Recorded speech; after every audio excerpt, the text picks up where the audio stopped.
Olá, povo de Deus, sábado da 10ª semana do tempo comum, ano A da liturgia. Primeiro livro dos Reis, capítulo 19, de 19 a 21. São apenas 3 versículos que descrevem com uma beleza a escolha de Eliseu como substituto de Elias na missão de profeta. Elias deixa o Horeb e se põe a cumprir a missão que Deus lhe encarregou. Encontrou Eliseu, que estava lavrando a terra com 12 juntas de boi.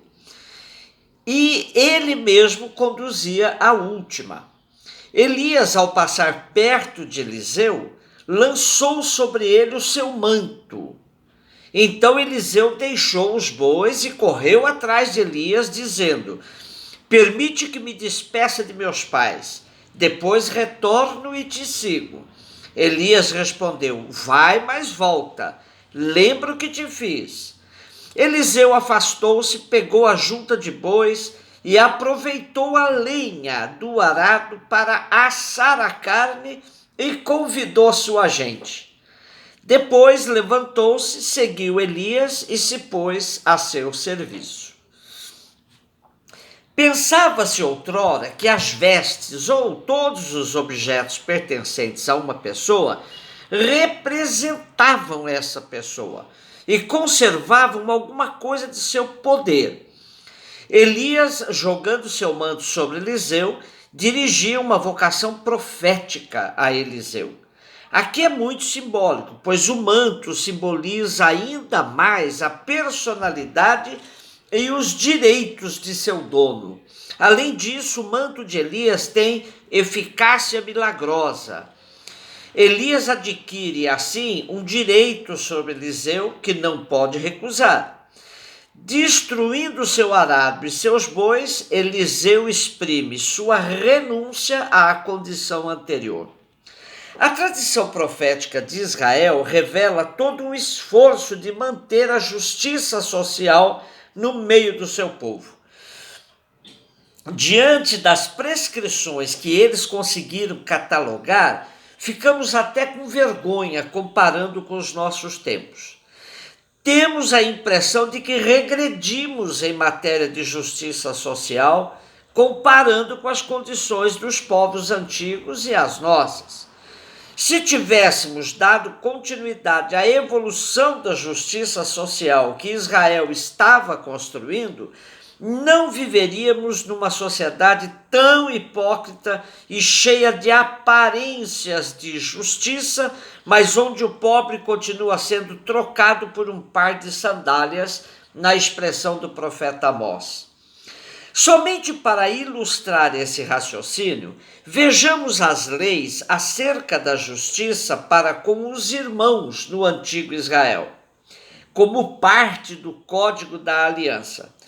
Eu tomarei a tradução de Êxodo 23, de 1 a 9, usada pelo teólogo espanhol José Luis Sicre. Primeiro, não levantarás falsos rumores, não farás declarações falsas. Não te aconchaves com o culpado para testemunhar a favor de injustiça. Não seguirás os poderosos para fazer o mal. Não declararás em processo seguindo os poderosos e violando o direito. Não favorecerás o pobre em sua causa. A norma é estranha, já que poucos se inclinariam a favorecer os pobres. Por isso, há traduções diferentes, como não favorecerás o poderoso em sua causa, ou ainda, não favorecerás nem ao pobre, nem o poderoso em sua causa. Não violarás o direito de teu pobre em sua causa. Afasta-te de causas falsas. Não farás morrer o justo nem o inocente. Não aceitarás suborno. Não afligirás o emigrante. Então, considerando as condições da época, esse Código de Leis de Justiça Social é muito avançado. a tradição profética terá sempre essas prescrições em sua missão, em seu horizonte. Assim, os pobres, muitas vezes identificados com viúvas, órfãos ou estrangeiros, serão sempre categorias sociais mais cuidadas por todos os profetas de Israel, como Elias e Eliseu. No Evangelho, continuamos lendo o Sermão da Montanha, hoje Mateus 5, de 33 a 37. Jesus faz a cobrança da coerência e da fidelidade. Quando o Evangelho de Mateus foi escrito, seguramente a comunidade já passava por aquele problema do inchaço, isto é, cresceu em número, mas enfraqueceu em radicalidade. A volta de Cristo estava deixando de ser um motivo para se jogar tudo no segmento, pois começavam a perceber que ela não seria tão iminente. Percebemos isso também, por exemplo, na carta de Tiago, quando ele reprova o homem de duplo coração, no capítulo 1, versículo 8. Há traduções que dizem reprovar o comportamento dúbio ou ambíguo. Porém, numa maior proximidade ao texto grego, João Ferreira de Almeida, por exemplo, prefere a expressão coração dobre.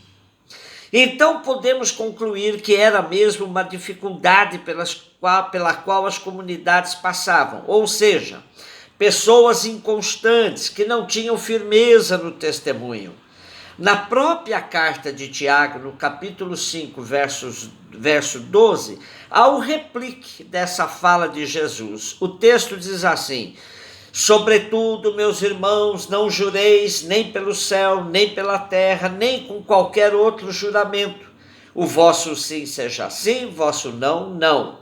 Então não estareis sujeito a julgamento. A questão do juramento pelo céu, terra, Jerusalém ou pela cabeça era uma questão própria dos grupos religiosos da época que usavam essas formulações para evitar jurar por Deus. Invocar a Deus como testemunha era considerado praticamente uma blasfêmia. Então se jurava de outras formas. No Salmo 137/136, vemos um desses juramentos que faziam os israelitas no contexto do exílio da Babilônia. Lá eles diziam: se eu te esquecer, Jerusalém, fique paralisada a minha mão direita. Minha língua fique colada ao paladar se eu perder tua lembrança, se eu não puser Jerusalém acima de qualquer outra alegria. Porém, mais interessante ainda é fazermos um paralelo do texto de hoje com a parábola dos 2 filhos, de Mateus 21, 28 a 32. Depois do episódio da expulsão dos vendilhões do templo, as autoridades judaicas questionaram Jesus sobre sua autoridade para fazer algo assim. E Jesus lhes propõe uma questão, dizendo: também eu tenho uma pergunta para fazer-lhes. Se vocês responderem, eu digo de onde vem minha autoridade. E Jesus lhes perguntou: de onde era o batismo de João, do céu ou dos homens? Os sumos sacerdotes e os anciãos debateram entre si. Se respondermos que era do céu, ele nos perguntará: por que não creram nele? Se respondermos que é dos homens, ficamos com medo do povo, pois este tinha João em conta de profeta. Então decidiram dizer a Jesus que nada sabiam. E Jesus lhes diz: também não lhes digo com que autoridade faço essas coisas. Pois bem, neste contexto, Jesus lhes conta a parábola dos filhos, lhes perguntando: que vos parece? Um homem tinha 2 filhos, falou ao primeiro: vai trabalhar na minha vinha. E o filho respondeu: não quero. Mas depois mudou de atitude e foi.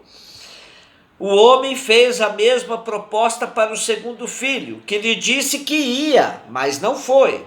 E aí Jesus pergunta aos seus interlocutores: qual dos 2 fez a vontade do Pai? E os sumos sacerdotes responderam. O primeiro, a reação de Jesus daí foi de extrema radicalidade. Disse-lhes: em verdade vos digo que os publicanos e as prostitutas vos precedem no reino de Deus. E Jesus disse isso porque, à primeira vista, publicanos e prostitutas poderiam ter dito não a Deus, mas acabam fazendo a vontade do Pai. E o sumo sacerdote e os anciãos se igualam ao segundo filho, que parecem ter dito ao Pai, mas não cumprem. Disseram sim ao Pai, mas não cumprem o que disseram.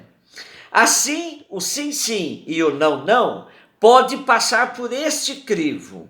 Em todo caso, se alguém diz não a Deus, mas se arrepende e faz a sua vontade, participa do reino. Mas se alguém diz sim a Deus, mas fica só na promessa, compromete sua participação no reino. Por isso, Jesus valoriza a coerência entre a ação e a intenção. Mas o que define uma pessoa é mais sua ação que intenção. Já diz o ditado popular: de boa intenção o inferno está cheio. Um beijo no seu coração.